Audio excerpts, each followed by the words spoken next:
Hello guys, कैसे हैं आप सब। आई होप कि आप सब बिल्कुल ठीक होंगे एंड सेफ होंगे।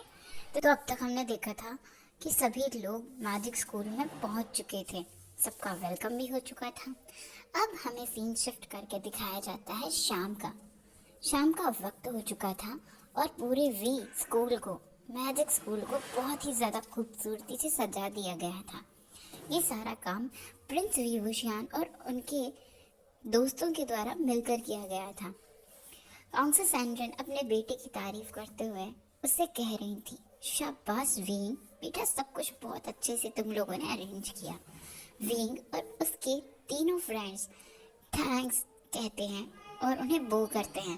तभी वीन एक्साइटमेंट के चलते पूछता है, मॉम, क्या गुसु के सेकंड जेड प्रिंस इस बार भी नहीं आए या वो आने के लिए माने? तभी विंग के फादर उससे कहते हैं, हाँ बेटा, वो इस बार भी नहीं आए हैं, तुम्हें तो पता ही है गुसु के सेकंड प्रिंस लैन वांग जी क्यों नहीं आना चाहते। तो विंग उदास हो जाता है और वहाँ से एक्सक्यूज करके जाने लगता है। तभी मिस्टर वी और मिसेस वी जोर से हंसने लगते हैं, एक दूसरे की तरफ देखकर इशारे कर रहे होते हैं। विंग अपना सर उठाकर उन लोगों की तरफ देखता है। मिसेस वी कहती हैं, विंग बेटा, वो आ गया है।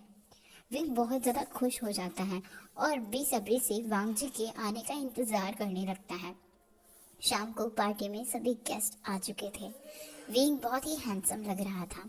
वो बहुत ज़्यादा खूबसूरती के साथ तैयार होकर आया था और उसकी नज़र बस दरवाजे पर ही थी। वो वांग जी की एक झलक देखने के लिए भी बड़ा बेसब्र हो गया था।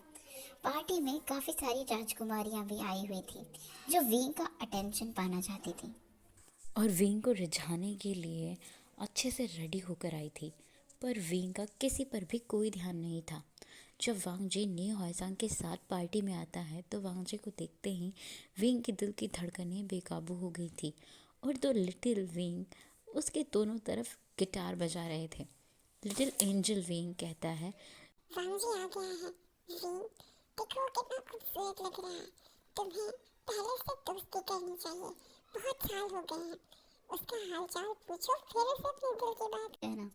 तभी डेविल विंग जो लिटिल एंजल विंग को पुश करता है और वीवुशियान के कानों के पास आकर कहता है, इसे छोड़ो, ये तो बेवकूफ़ है। तुम अभी के अभी जाओ और वांग जी को पकड़ लो। और हाँ, मैं तो कहता हूँ अभी के अभी उसे जाकर प्रपोज कर दो। उसे बता दो कि तुम बचपन से उसे प्यार करते हो। दोनों लिटिल विंग एक दूसरे से झगड़ने लगे थे। तभी विंग गुस्से में आकर अपने दोनों हाथों को हवा में वेव करता है, जिससे वो दोनों गायब हो जाते हैं। विंग बिना कुछ सोचे समझे ही वांग जी की तरफ बढ़ने लगता है और गलती से वेनिंग के पैर से टकराकर सीधा वांग जी की तरफ गिरता है। विंग फर्श पर गिरता उससे पहले तुरंत ही दो हाथों ने उसे मजबूती से जकड़ लिया था। विंग नजरें उठाकर ऊपर देखता है, वो वांग जी था और अगले ही पल विंग की बढ़ी हुई धड़कनें थम जाती हैं। वांग जी भी विंग को बस देखे जा रहा था। वो जब से यहाँ आया था उसकी निगाहें विंग को ढूंढ रही थी, मगर सुबह से शाम हो गई, वो विंग से नहीं मिल पाया। दोनों एक दूसरे की आंखों में खोए हुए थे। पहला पहला प्यार है, पहली पहली बार है। विंग सीधा खड़ा हो जाता है, फिर दोनों भी एक दूसरे से बातें करने के लिए हेलो हाय करते हैं।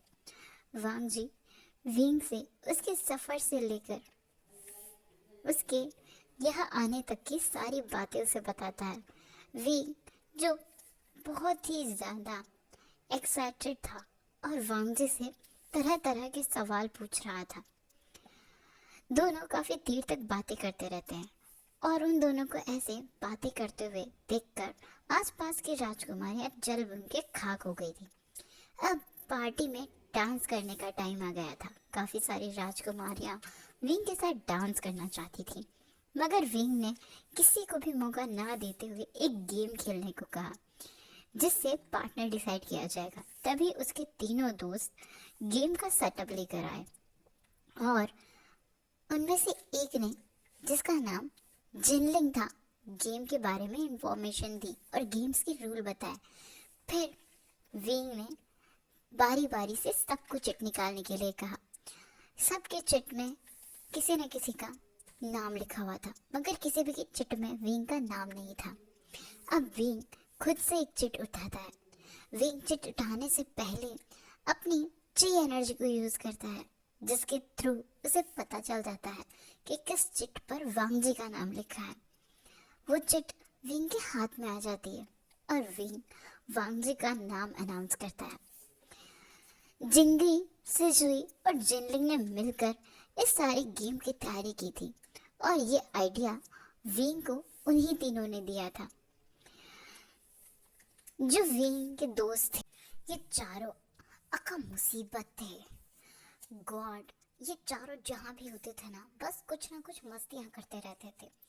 हर कोई निराश हो रहा था और इन चारों के फेस पर एक सेक्सी इवल सी स्माइल आई हुई थी। अब विंग ने खुद इस चिट को सबके सामने अनाउंस किया था। विंग अपने मन में खुश हो रहा था अपनी मैजिक पावर का यूज करके। उसे वांगजी की ही तरह डांस करना था, इसलिए उसने काफी सारी राजकुमारियों के दिलों को तोड़ दिया था। अब वांगजी का नाम अनाउंस किया गया। हर कोई वांगजी की तरफ देखने लगा था। इंतजार कर रहा था विंग वांगजी के आने का, पर वांगजी जैसे अपनी जगह पर फ्रीज हो गया था। तब जिंगी खुद वांगजी का हाथ पकड़कर उसे स्टेज पर लेकर जाता है। विंग के हाथों में उसका हाथ देता है और विंग को सल्यूट करते हुए वहां से मुस्कुराते हुए नीचे आ जाता है। वांगजी तो अभी भी बस कुछ समझ ही नहीं पा रहा था, वो क्या करे क्या ना करे। विंग तभी अपने घुटनों पर बैठता है और वांगजी के हाथ को होल्ड करके उसके हैंड पर एक सॉफ्ट किस करता है। उसके हाथ पर वांगजी की पूरी बॉडी और सोल तक एक अलग ही सेंसेशन पहुंच गई थी विंग के सडन एक्शन से। वांगजी अपनी आंखें शर्म से बंद कर लेता है। विंग स्माइल करता है और उसके तीनों बेशरम दोस्त सीटियां बजा रहे थे, हुटिंग कर रहे थे और तालियां भी बजा रहे थे और अलग अलग पोज दे रहे थे। पार्टी में अब सब डांस कर रहे थे। वांगजी और विंग दोनों ही अपनी दुनिया में खोए हुए थे। विंग ने कहा, कब से मैं तुम्हारा इंतजार कर रहा था। मेरा दिल कब से बेकरार था वांगजी। वांगजी विंग की ये बात सुनते ही शर्मा गया और धीरे से कहा, तो अब कैसा है आपका दिल? विंग हंसा और बोला, अब मेरा दिल तो मेरा नहीं तुम्हारा हो गया है। वांगजी ये सुनकर शॉक में चला गया था। अब डांस भी खत्म हो चुका था। उन दोनों के बीच बस इतनी ही बातें हुई थी। वांगजी शर्मा कर एक बालकनी की तरफ चला जाता है। विंग जो वांगजी के पीछे जाने ही वाला था, शिजुई उसे पकड़कर अपने पास खींच लेता है और जिंगी थोड़ा चिढ़ते हुए बोलता है, अरे रे रे, ये क्या, तुम तो बिना थैंक यू कहे ही जा रहे हो। कोई शर्म भी है कि नहीं है? हम लोगों ने इतनी मेहनत की और तुम भाई साहब चलते बने सीधे, हाँ? और कोई शर्म लिहाज भी नहीं है कि, और तुम्हारी हिम्मत कैसे हुई? तभी विंग हंसने लगता है। विंग जिंगली के गले में हाथ डालता है और उसके गाल पर एक किस करते हुए कहता है, thank you thank you thank you यार, तूने तो मेरी बहुत बड़ी प्रॉब्लम सॉल्व कर दी। जिंगली अपने गाल को रगड़ रगड़ के साफ करते हुए विंग को धक्का मारता है और कहता है, जाओ जाओ, वरना पता चले कि हमारे होने वाले ब्रदर इन लोग को कोई और लेके चला गया। निकलो यहाँ से। ओए जिंगी के बच्चे, हाँ हाँ, पता चले कहीं तुम्हारा बन गया पप्पू और कोई ले गया हमारे होने वाले जीजू। तभी शिजुई जो जिंगी की साइड लेते हुए ये बोल रहा था, विंग उन दोनों को घूरते हुए देखता है और उनसे कहता है, जिंगी, शिजुई, इस पप्पू के हाथ में ही है तुम्हारे बब्बू और डब्बू। दोनों शॉकिंगली विंग को देखते हैं और अपने मुंह पर हाथ रख लेते हैं और कुछ देर बाद एक साथ चिल्लाते हुए कहते हैं, ओ शिट। विंग जोर से हंसने लगता है। वांगजी अभी विंग के माय डैड के साथ बैठा था और ये चारों उसे ही देख रहे थे। डिनर का टाइम हो गया था। वांगजी और विंग एक दूसरे के पास बैठे थे। उनके ही सामने जिंगी और जिनलिंग बैठे हुए थे। शिजुई और निहाइसांग वांगजी के लेफ्ट में बैठे हुए थे।